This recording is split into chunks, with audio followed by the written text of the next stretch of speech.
విజ్ఞాన్ గారు ఈరోజు ఒక 2 అవర్స్ బ్యాక్ అనుకుంటా కొండా సురేఖ గారు ఒక స్టేట్మెంట్ ఇచ్చారు. నాగ చైతన్య, సమంత విడిపోవడానికి కారణం కేటీఆర్ అని. ఇంకో డ్రగ్స్ గురించి కూడా అన్నారు. అసలు ఆవిడ ఏ ఉద్దేశంతో అన్నారు? ఆమె దగ్గర ఏమైనా ప్రూఫ్స్ ఉన్నాయా? కేటీఆర్ గారి మీద నెత్తడానికి? ఆమె కూడా 5 ఏళ్ళు బీఆర్ఎస్లో పనిచేసింది. అవును. ఆ మాత్రం తెలిసి ఉండదు. ఇప్పుడు నీ గురించి మాట్లాడాలి అంటే నువ్వెవరో నాకు సంబంధం లేకుండా నీ గురించి నేను ఏదైనా మాట్లాడితే అదొక ఎలిగేషన్ అనుకుంటొచ్చు. నేను నీతో కొన్ని రోజులు పనిచేసా, అప్పుడైనా నీ గురించి మాట్లాడుతుంటే ఏదో చూసుంటా కదా, ఏదో తెలిసి ఉండొచ్చుగా. అంటే కేటీఆర్కి ఏం అవసరం వాళ్ళిద్దరు ఫోన్ ట్యాప్ చేయడానికి? కేటీఆర్కి ఏం అవసరం ఫోన్ ట్యాప్ చేయాలంటే? యాక్చువల్గా ఫోన్ ట్యాపింగ్ ఎందుకు చేశారో చెప్తా విను. ఫస్ట్ ఎవడు మనోడు ఎవడు పగోడు తెలుసుకోవడానికి వీళ్ళు ఆ ఫోన్ ట్యాపింగ్ పెట్టుకున్నారు. ఆ ఇజ్రాయెల్ నుంచి ఏదో పనికి మళ్ళీ మిషన్ ఒకటి తీసుకొచ్చి ఎలగబెట్టారు.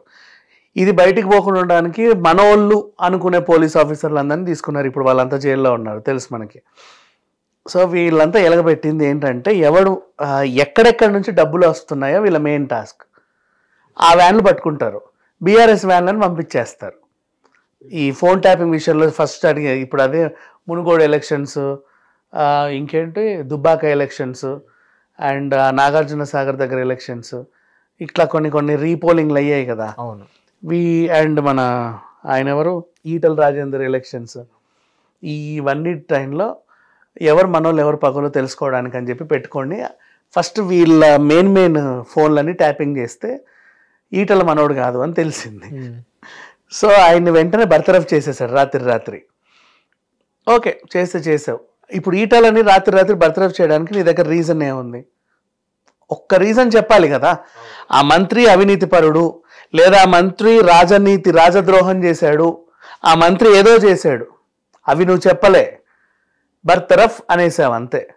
ఎందుకంటే అధికారం నా చేతిలో, నన్ను అడిగేటోడు ఎవడు అని అనుకున్నావు. సరే ఫోన్లే బర్తరఫ్ చేసావు, ఇట్స్ ఓకే, డన్.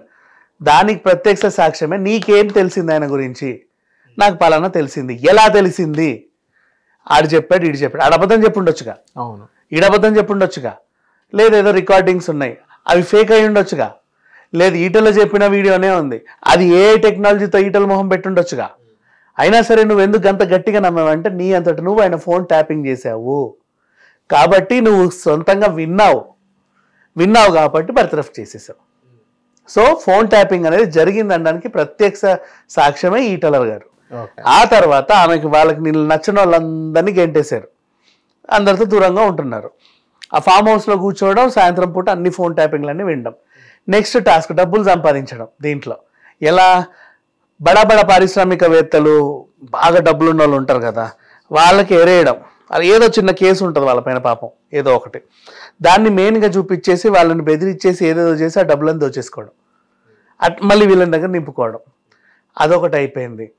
తర్వాత అయినా సరే మిషన్ ఖాళీగా ఉంది, మనోళ్ళు కాదు పగోళ్ళని ఏరాము, పారిశ్రామికవేత్తలని దోచుకున్నాము, ఇంకేం చేస్తే బాగుంటుంది? హీరోయిన్లు ఏమేమి మాట్లాడుకుంటారు విందా అని చెప్పేసి సినిమా హీరోయిన్ల ఫోన్లను ట్యాపింగ్ చేయడం, వికృతంగా అవన్నీ వినడం. ఒక సగంగా చెప్పాలి అంటే ఇది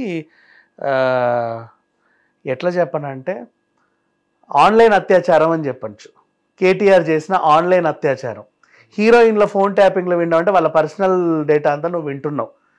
పర్సనల్గా ఇప్పుడు సరే ఇద్దరు హీరోయిన్లు మాట్లాడుకుంటున్నారు, వాళ్ళ బాడీ గురించే మాట్లాడుకుంటున్నారు అనుకో, నువ్వు అది వింటున్నావు కదా, అవునా?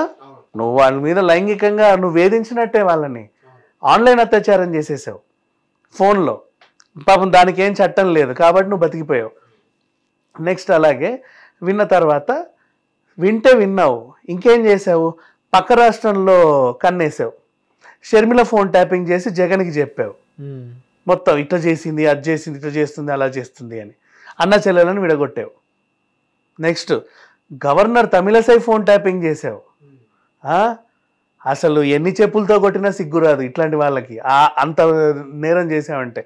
సాక్షాత్తు జడ్జిల ఫోన్లు ట్యాపింగ్ చేసావు.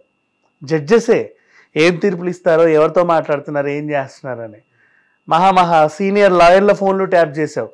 రేపటి రోజు ఆ కేసులలో వాళ్ళు ఏం మాట్లాడతారో తెలుసుకుందామని ఇన్ని చేసేసావు ఓవరాల్గా. మన దగ్గర ఏదో యంత్రం ఉంది కదా అని. సో సరదాగా చిలిపిగా ఫామ్ హౌస్లో కూర్చొని డ్రగ్స్ కొడతా. ఎందుకు వచ్చింది సార్ అది? కేటీఆర్ డ్రగ్స్ తీసుకుంటాడని ఎప్పుడో సీఎం కాకముందే రేవంత్ రెడ్డి గారే అన్నారు. నువ్వు రెడీయా, డ్రగ్స్ టెస్ట్కి రెడీయా అని 1,00,000 సార్లు అన్నాడు. అది వాళ్ళ ప్రభుత్వం అధికారంలో ఉన్నప్పుడు పట్టించుకోలే, మీడియాలో ఎక్కువ రాని ఇలా కథనాలన్నీ ఇప్పుడు వస్తాయి. సో అంటే అంత యథేచ్ఛగా మొత్తం అన్ని ఫామ్ హౌస్లు నిండా పార్టీలు జరిగేవి తెలుసా వాళ్ళు ఉన్న 10 ఏళ్ళు.